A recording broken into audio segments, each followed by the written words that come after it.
Okay, with the adding and subtracting, we spent all of section 3 finding least common denominators, working through the steps on this one.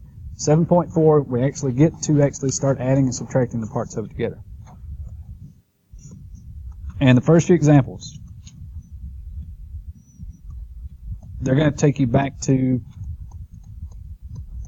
middle school math. And you're going to start with common denominators, and then we'll build up to the ones that have different denominators here in a second. But you're going to start with something like 6 over 10 plus 1 over 10. Biggest thing to remember is if you have a common denominator, it stays the same. All you really wind up doing is adding or subtracting whatever the top numbers are. 6 plus 1 gets you 7 over 10. Okay, so no matter how complex the numerator is or how complex the denominator is, if you've got the same denominators, you just take the top parts, add it together, and that's all you're looking for. Now, at the end, you always go back and simplify it if you can. But in that case, 7 over 10, nothing you can do. If it did 8 over 10, divide them both by 2, simplify the fraction down.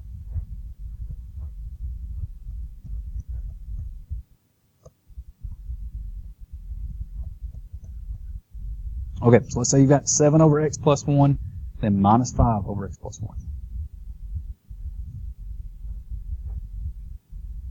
Denominators are already the same, so leave it the same. On the top, do 7 minus 5. And that's 2.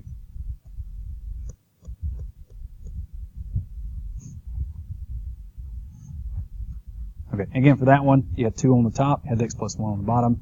As far as that one will go.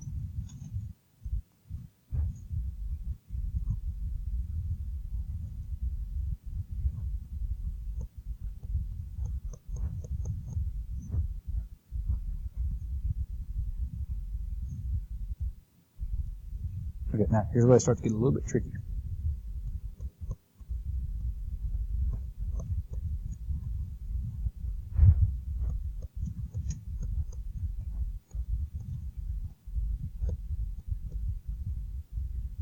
Okay, so we'll go with negative x minus 8 over 2x, and then plus 2x minus 6y over 2x.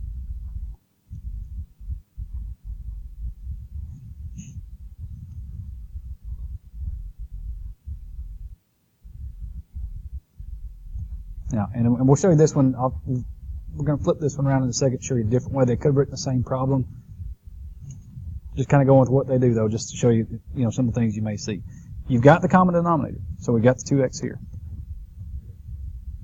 Now, it seems like, especially when we're doing the first two examples, you may be going, why are you putting that extra step? I know 6 plus 1 is 7. Okay, we're kind of building up to the more complex part, so if you can get in the habit of doing this step in between, it makes getting this final answer easier. And I know, and again, you don't have to do 6 plus 1. You know what that is. Same thing with 7 minus 5. You don't have to write it down. But just trying to think ahead that this is kind of what you want to think about when you're going through these. You've got the minus x minus 8. That negative is here. And again, you have to kind of think about these expressions that when they give these to you, it's a package deal. So that x minus 8 stuck together, when the minus is in front, even though it's not really written that way, you've got to think about it with that negative bit in front with the parentheses around the x minus 8. Then we've got the plus, parentheses, 2x minus 6y.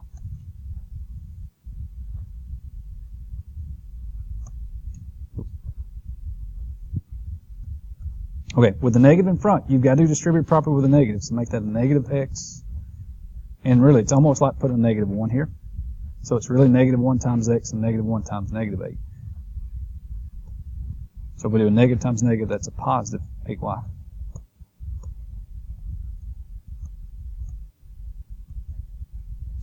Nothing to do here. We've got the plus in front, so it really doesn't affect that parentheses. So then plus 2x and then minus 6y.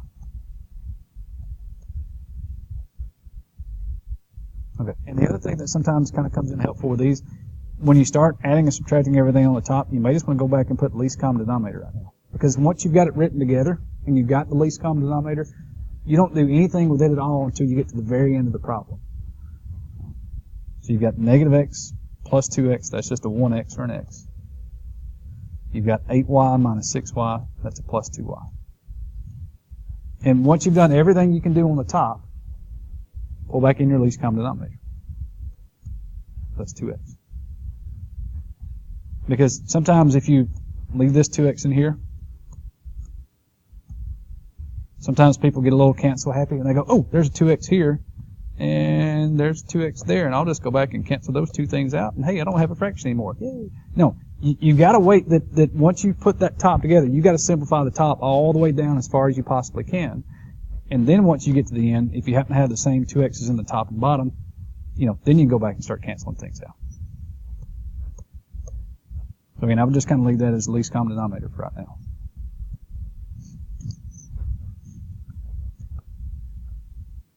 Okay, and for that one, again, you have to think about that x plus 2y as being a package deal. So some people would get tempted to go back and cancel out those 2's, but again, that's in the parentheses. This one doesn't have it, so that would be your final answer. Okay, now, same problem. You don't necessarily have to write this one. To me, what they should have done on that problem was just reverse the order of the two problems. You should have had 2x plus 6y over 2x, and then minus x minus 8y over 2x. To me, that would have made more sense, because that negative, you hardly ever see a negative in front of a problem like that, just to be honest with you. If anything, they should have reversed these two problems around, put this part first and this part second, because you're more than likely going to see a problem more like that than you will see a problem like that. Where that you still would have done the same thing. It would have been 2x plus 6y. You would have had the minus, and then you would have to do minus x minus 8y. And that would have been over your least common denominator. They just reversed the two parts of it, but it's still the same thing. To me, you would see that one more, because now you're right back to the exact same thing you had up here. They just reversed the order of the two. So, to me, sometimes they kind of word some things to... Sometimes they're trying to trick you. Sometimes they just do it because, I don't know. So that's one of those things, to me, they probably should have gone the other way with it.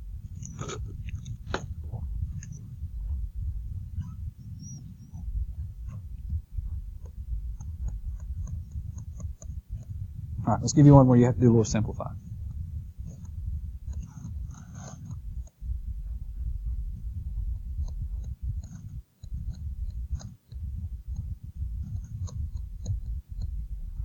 Okay, so let's go with 9 over x plus 4, and then plus 4x plus 7 over x plus 4.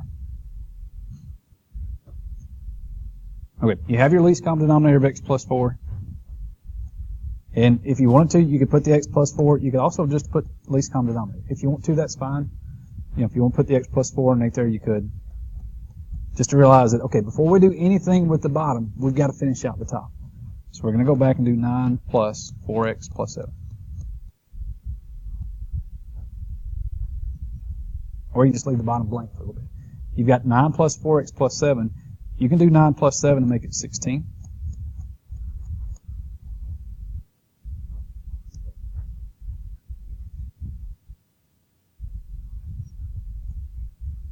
And on the top part, you've got to factor out as much as you can. 16 and 4, divide them both by 4. So that'll leave you with 4 plus x. Now, this one's written x plus 4, so we can just take that and rearrange it. Put the x plus 4 first.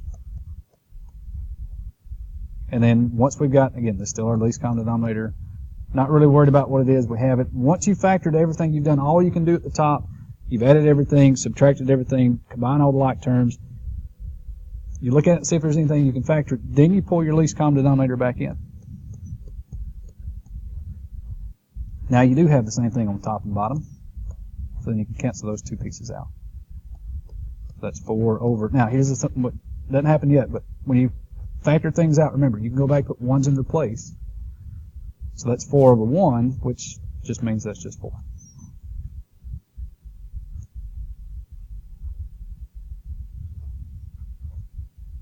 Because I have seen people before that would factor things off, the 4 would be in the bottom, and they'll go back and put, oh, the answer is just 4. Well, you have to put that 1 in there as a placeholder. If 4 is in the bottom, you got to put a 1 in there as a placeholder on the top. So if you do cancel things out, just to be on the safe side, go back and just put a 1 in there, just kind of mark the spot.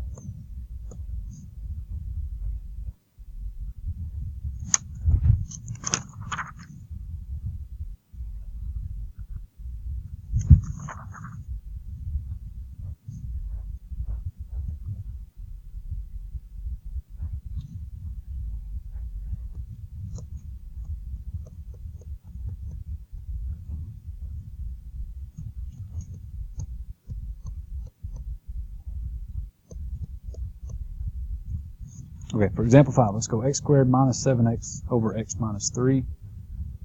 I'm going to add that to 5x minus 3 over x minus 3.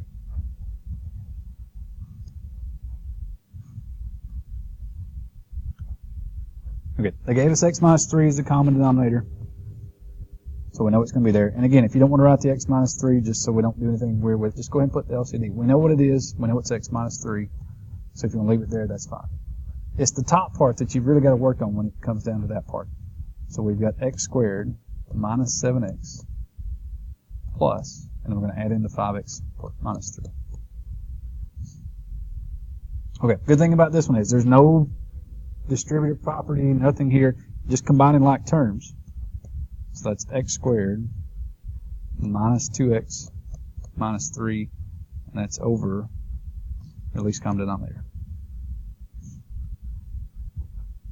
Okay, so we've combined like terms, got it down to here. And you may look at it and go, well, I had x minus 3 that was here, there's no x minus 3s, so is there anything else I can do? Gotta go one more step. Can you factor this thing? Are there any factors of negative 3 that will get you negative 2 if you break it apart? 3 and 1, right? And since the b term was negative, make sure the bigger number is negative, which means the smaller number has to be the positive. And now we've got our least common denominator of x minus 3 we can put back in there. And now we can go back and cancel. And get 1 there, 1 there. 1 on the bottom, though, doesn't really do anything, so the answer would just be x plus 1.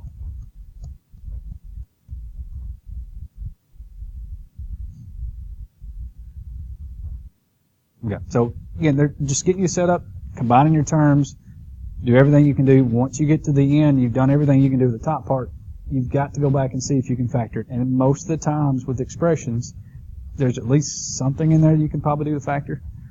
There's probably not going to be a lot of them at the end when you've got x squared that you're probably not going to be able to factor.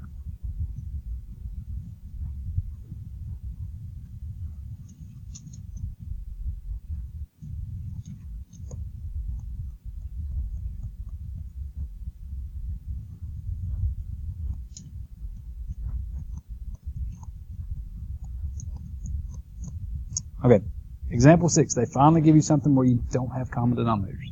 Again, we're going to start small and then work our way up to the expressions. So for this one, we'll start with 5 over 4 and then minus 7 over 3x.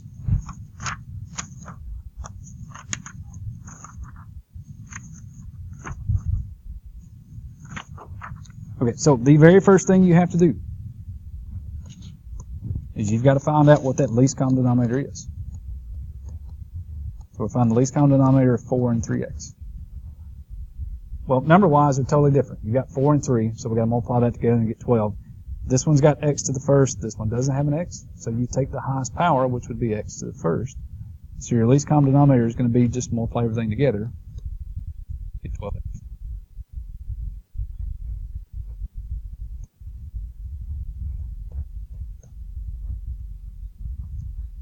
Okay, once you figure out what your least common denominator was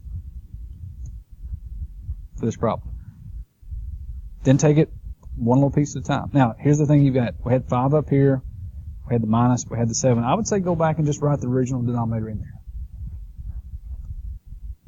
For the first fraction, you've got to figure out, okay, I went from 4 to 12x. What did I have to multiply by? 3x, right? Whatever you do on the bottom, do the same thing on the top. If we multiply by 3x on the bottom, we got to multiply by 3x on the top. For this one, we went from 3x to 4x. Multiply by 4. Do the same thing on the top.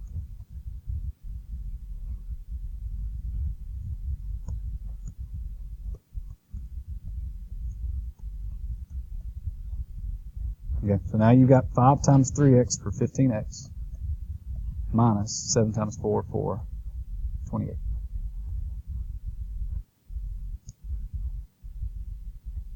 And if we want to go one more step in the middle there, we can do that. You can actually go ahead and, again, if you're one of those people you don't want to get too much going at the same time, go ahead and write down the problem first. You got 5 times 3x minus 7 times 4. And then, again, you're not worried about the bottom part because we've got the least common denominator. Now it's all in the numerators. 5 times 3x is 15x 7 times 4 is 28. If that was 14, we could factor out a 14. We don't have that, so for that one, there's nothing you can do to factor this thing out. So that's pretty much all you can do there. So if that had been a 12 or a 16 or something, you could have factored out a 2 or a 4, and then maybe we would have had something to cancel, but for that particular one, the 15, there's really not much you can do with it.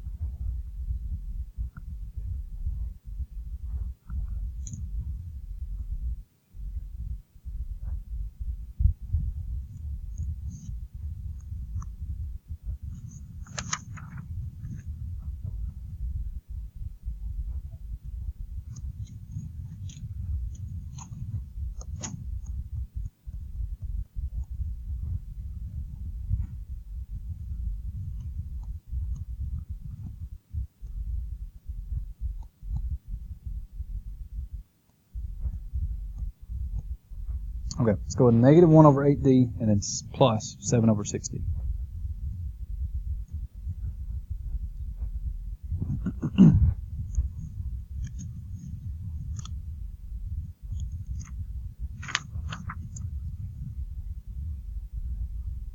All right, again, before we do anything else, least common denominator of 8d and 6d.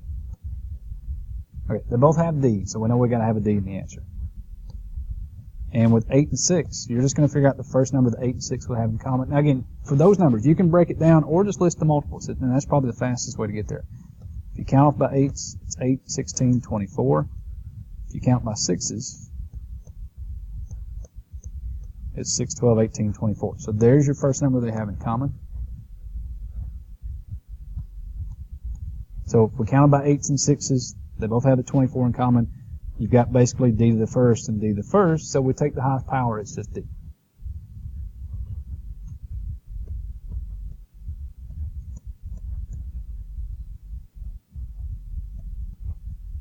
And for me, if I'm doing that problem, I'm, again, trying to keep it as simple as I can. I'm going to take that common denominator right below it here and take the original you had. You had negative 1 here, you had a 7 here. That has to be in the answer. And then from here, what do we multiply? 8 to 24, multiply by 3. If you multiply by 3 on the bottom, got to multiply by 3 on top. Same thing here. 6 to 24, we multiply by 4 on the bottom. Do that on the bottom. Got to do that on the top.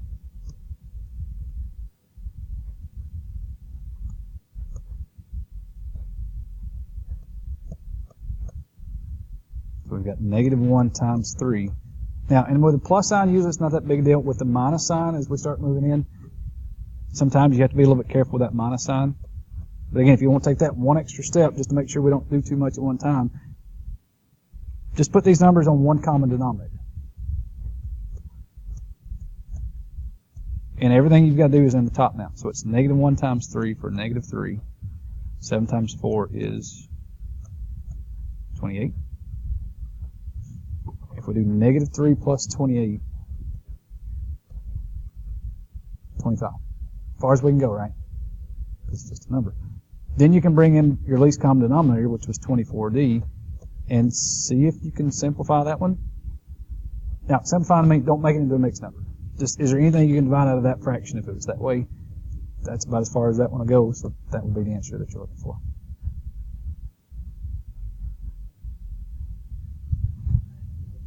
No, just leave it in fraction form.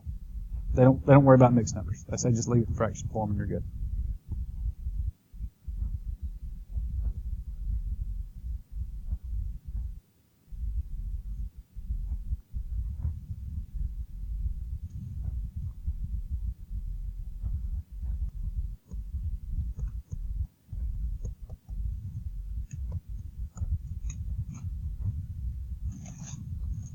Oh, actually, I'm right at the bottom of the page. Let me start to a new page here.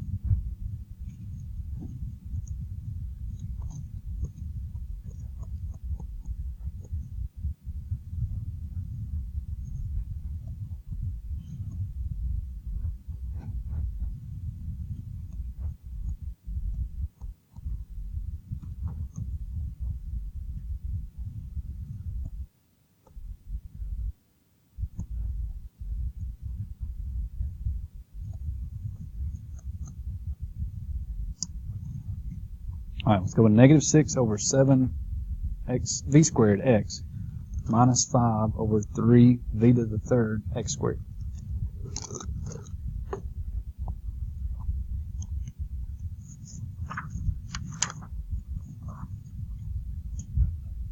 Okay, so number-wise,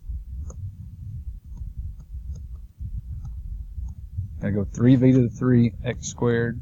We've got to do 7v squared and x. 3 and 7, they don't have anything in common. So you've got a 3 in the first one, you've got a 7 in the second one. So multiply 3 times 7 to get 21. And again, if they give you just a list of variables, you take the highest power. You have v to the third and v to the second. Gotta have v to the third. You've got x squared and x to the first. So you gotta have x squared. So there's your least common denominator. 21 v to the third, x to the second.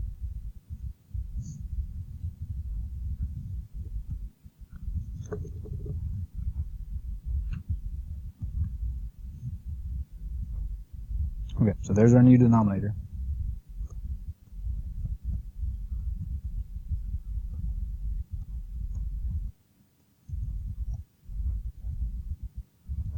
So rewriting that denominator in both of the cases there. And still the same thing again. Just figure out what do we do to go from here to here. And again, sometimes it helps to go back and rewrite that original denominator. So we've got it there. And rewrite the original numerator in that part. And then figure out what we did on the bottom. 7 to 21, we multiplied by 3. We had v2, we got an extra v. We had x to the first, we got an extra x. So we need an extra v and an extra x.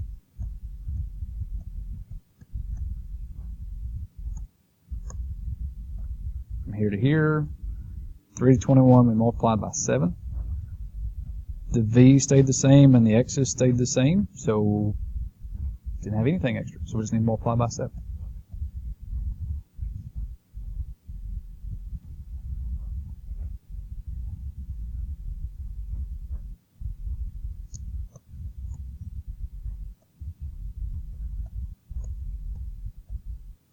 So keeping the denominator the same, we've got to multiply at the top part here. We've got negative 6 times 3vx minus 5 times 7. So negative 6 times 3vx, that's a negative 18 vx. Minus 5 times 7 is a minus or a negative 35, and that's over 21 v to the third x squared. And again, before you do any canceling on the variables, you've got to think about, because you've got the minus in the middle of those two terms, you've got to think about those two terms being connected. So there's nothing you can do to cancel these two, v's or x's, because that's one whole expression, because it's got the plus in the middle of it there. So it's all connected. So for that one, that would be your final answer. And because there was nothing you could factor off of it, you know, we don't have to have the parentheses in that part. Just go back in and circle the answer there.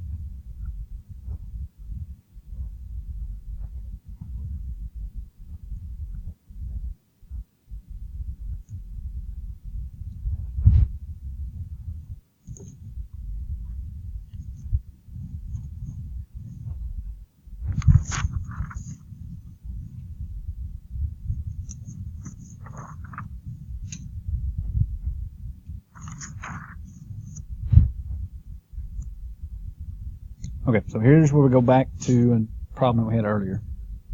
I think it was almost the same problem as we had earlier.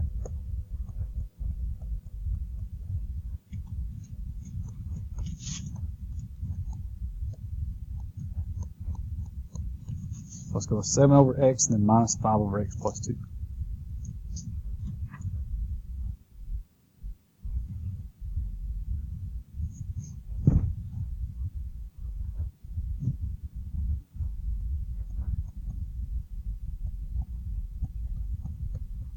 Okay, we've got two different denominators. We've got x and we've got x minus 2.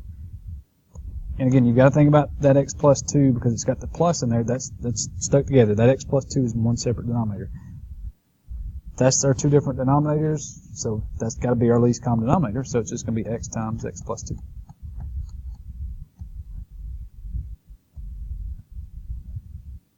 We've got two totally different things. It'd be like having a 7 and a 12. There's nothing they have in common. I mean, they have x, but this one's just an x by itself. This is an x plus 2. And anytime you add or subtract something to an x, if it's the least little bit different, they're two totally different things. If that had been an x minus 2, same thing here. That would have been x minus 2 and x plus 2. We still would have multiplied those two things together. Okay, so there we go. There's our new denominator.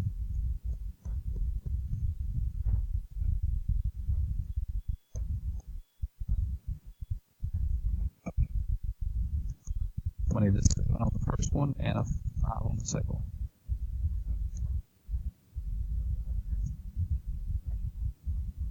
Okay, for this one, to go from here to here, we had x on the bottom, we had an x plus 2 we put in. So we got to put an extra x plus 2 on the top. This one we had x minus 2, we put an extra x on the bottom, got to put an extra x on the top. Don't put it in parentheses, we can. Either way it's fine.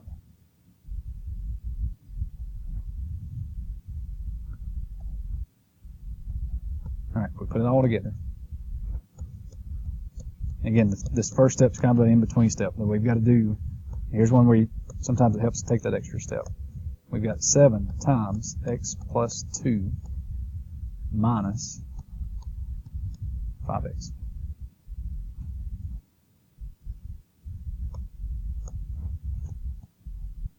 Again, right now we don't really care what the denominator is because all the work we're doing now is getting the top part. And once you've got the common denominator, it's done. There's nothing else you can do with it. Everything, all the work's in the top part now. You've got 7 times x for 7x. 7 times 2 for 14. Minus 5x. Minus 5x to make that 2x. Plus 14. Again, that's over. And again, I wouldn't worry about the denominator yet because we're still not done with the top part. That's still over the least common denominator. 2x plus 14. Divide both by 2, right? Let's go ahead and take the 2 out. That'd be an x plus 7. All right, and once you've got the top part, you combine like terms, you've factored everything out as much as you can. Once you've done all the work you can do there, then bring back in your least common denominator. And see if there's anything that'll cancel. We're close here. We had x plus 7, we had x plus 2. Nothing's the same, so that's your final answer. I think that's the biggest key, is that when you get the denominator and you've got your common denominator, don't worry about it anymore because it's done. Now everything, all the work that you've got to do is in the top part up in the numerator.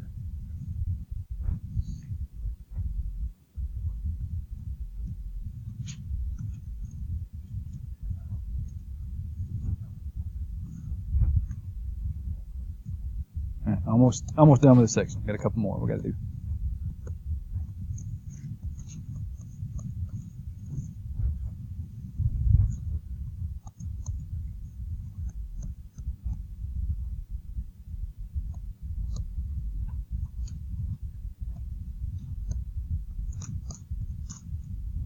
Okay, so let's go with 4 over x minus 3 and then minus 5 over 3x minus 9.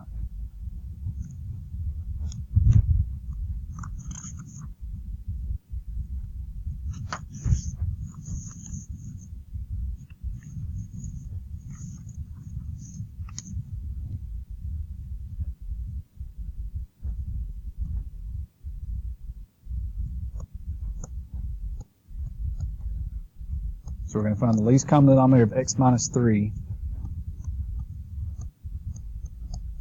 and 3x minus 9. Okay, now this is the first one we actually got back to what we were dealing off, or finished up with in section 3, that if you've got these two denominators we're looking at, you've got to factor them as much as you can. So for the 3x minus 9, you can take a 3 out and make it 3 times x minus 3. So when you're finding the least common denominator, you're really finding it between x minus 3 and 3 times x minus 3. Well, obviously they both got the x minus 3. And you could even go as far to think about this one as being 1 times x minus 3, and this one's 3 times x minus 3. So if you've got a 1 and a 3, common denominator would be 3. So that's going to be your least common denominator.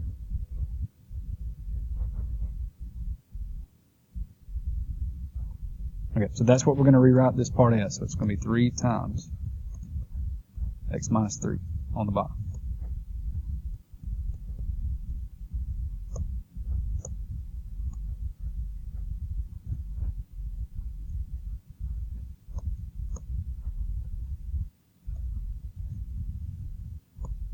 Okay, 4 was here, 5 was there, and again that was a minus. So then we're just looking for, okay, what did we put extra in? First fraction, we had x minus 3, we multiplied by 3 on the bottom.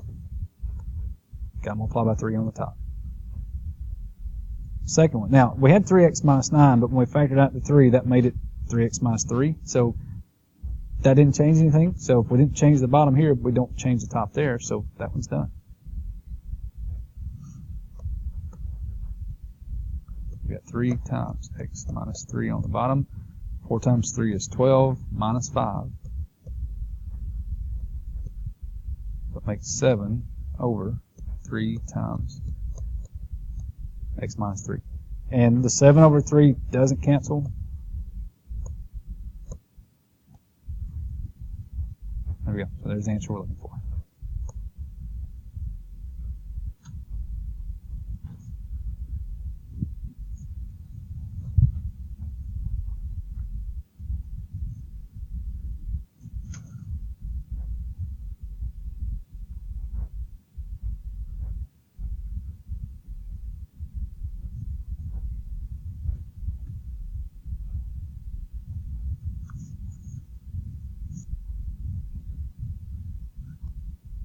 Okay, the last one.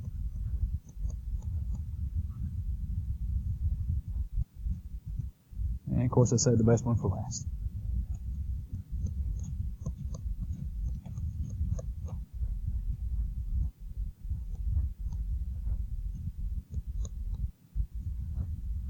Let me change that one just a bit. Let me look at it and see.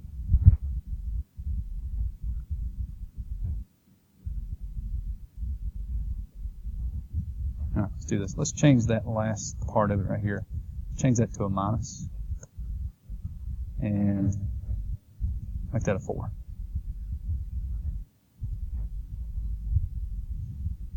This will kind of hit a couple things on this one, just to change that small piece of it up a little bit here.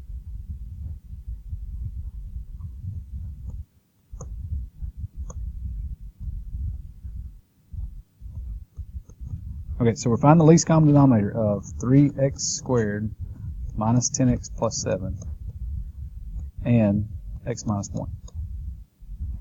Well, x minus 1's done, right? I mean, there's nothing you can do to that part. This is the part that you've got to factor. So again, we're back to the AC method on this one. We've got to do 3 times 7 for 21. So we're going to do the factors of positive 21, where the sum is going to equal negative 10.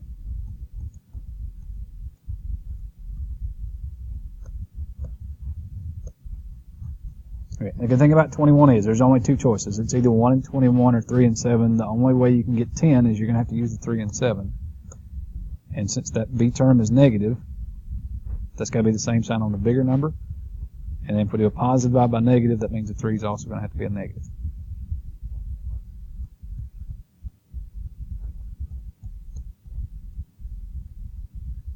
So we've got x minus 3 and x minus 7. And if we didn't if the first number wasn't 3, we would be done. But because that first number was 3, we've got to go back and divide by 3 now. 3 divided by 3 is 1. 7/3, nothing you can do there, so we'll pull the 3 up in front of the x and make it 3x minus 7.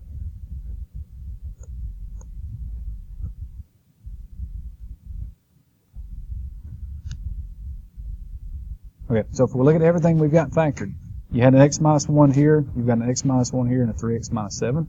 So that's going to be your least common denominator of x minus 1 and 3x minus 7.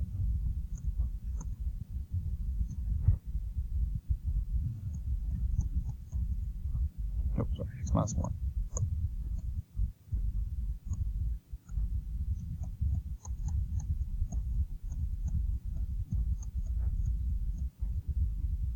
Okay, squeeze that in, but we'll go back over here. Okay, so there's our least common denominator, 3x minus 1 and 3x minus 7.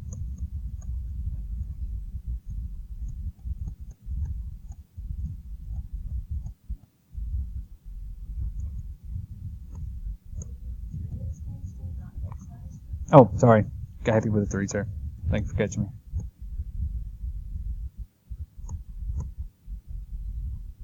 thing there, right?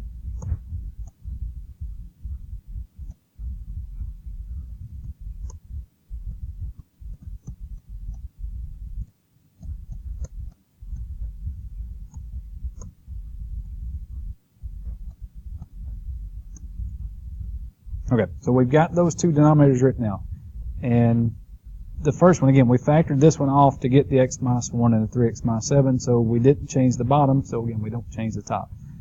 For this one, we had the x minus 1, we put in the 3x minus 7, so put in another 3x minus 7.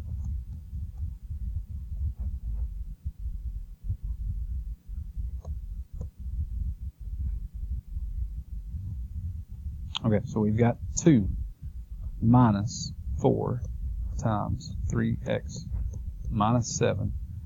And that's over, and again, if you, to me, this is almost faster. Just put your least common denominator. Don't actually have to write it out, because once you've found it and you've rewritten the tops, you're done with it. You're not doing anything else with the bottom. Just put LCD so that you're not tempted to go back and cancel anything and go from there. So now we're just working on the top part. We've got 2. And here's where it kind of helps if you put it all together first. You've got negative 4 times 3x. So you're actually going to do distributive property with the negative 4.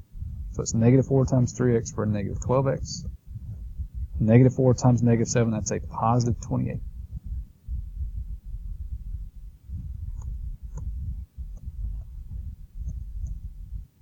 All right, you've got 2 plus 28, that's 30. You've got a negative 12x. And actually, let's reverse that, because most of the time we put the x first, so let's put the negative 12x first. Either way is fine, really. But we're used to seeing that x value first, so let's rearrange it. And let's put the negative 12x first and the 32nd. Okay, anything we can divide out of 12 and 30? 6, right? You can go 2, you could go 3, but 6 would be the best one. And if you notice how down here the x's are positive, this is a negative x. Let's take the negative out and let's make it a positive x also. See if there's anything to cancel. So if we divide, take out a negative 6, that's going to leave us with a positive 2x and a negative 5.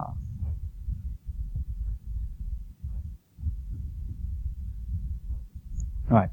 Now, again, what somebody said, what if I just taken out a 6? It'd be okay, because if it would have showed up, it would have been there. So now you've done everything you can possibly do in the top part.